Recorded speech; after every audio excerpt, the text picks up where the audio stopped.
বাবা, লিখেছেন মোহাম্মদ শাহানুর আলম শাফিন।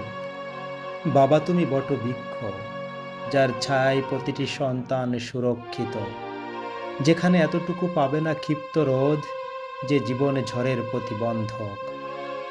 তোমার চোখে দেখি জীবনের দর্পণ, যার হাত ধরে করি নির্মম নিষ্ঠুর জীবনে পদার্পণ। সুচরিত্র গঠনে পরম শিক্ষাদাতা, শত আঘাত যন্ত্রণার মাঝে তুমি সান্ত্বনার আশা।